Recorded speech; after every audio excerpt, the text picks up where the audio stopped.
this month in history what happened, and it is the 13th of April 1998, the night that Raw finally defeated Nitro in the ratings. It was the advertised Stone Cold Steve Austin versus Vince McMahon match, the old bait and switch. Going up against Nitro, we see Nash and Sting facing off there with James J. Dillon holding court in the middle. What do you remember about that? About, WWF was obviously on the ascent because they'd had Mike Tyson in January, they had WrestleMania, and then this was the Raw where I remember watching it on the Friday night, and hearing that Austin challenged Vince, and Vince going, "Oh hell yeah!" and he's going to take the match, and he comes out in the big vest and all this. I mean, did you sense that we were getting to a point where they're going to beat them in the ratings? Did you see it coming at that point? Yes.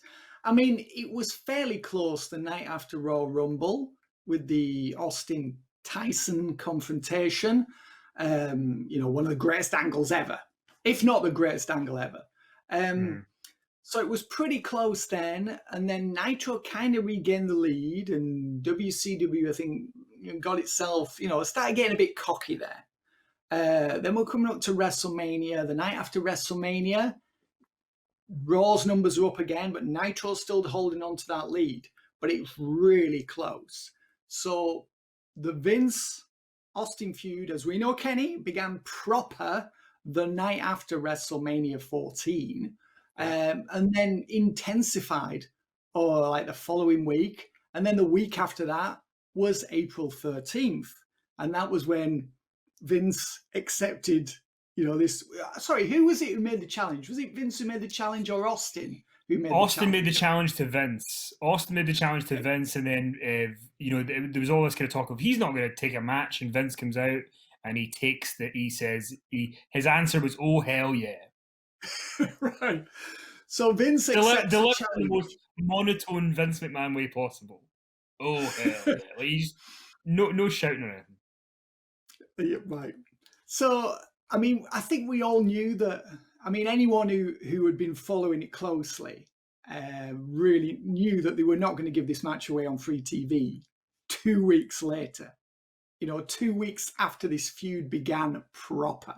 They knew that they had stumbled upon something special here, and that there was a lot of mileage in it. I don't think they realized how much mileage there was in it at that point, but I remember thinking at the time, there's no way they're going to give that match away on free TV. This isn't going to be like, WCW with Hogan and Goldberg, or AEW with the Omega title change on free TV. There was no way they were going to do that. But enough people believed that match was going to happen, that they stuck around, and that enabled Raw to finally end the streak after 83 weeks, and draw a larger rating than Nitro for the night. And of course, the match didn't happen. It was just about to, they were just about to start going at it when Dude Love came out, right? I think it was Dude Love came out because Austin had the one arm tied behind his back, and then Dude Love came out to save the day. I mean, it must have been a pretty exciting time in the magazine. I mean, I can't remember the numbers off the top of my head, but I'm sure at that point, maybe Nitro was doing a 4.3 and Raw did a 4.6 or something. It was like almost a 9 combined. And, you've got Raw's got the Steve Austin reign. Nitro's still climbing with the Goldberg push. So it must have been a pretty exciting time to see both companies really doing well. Oh, it absolutely was. And you could feel that a change was coming. They built it so slowly up to WrestleMania.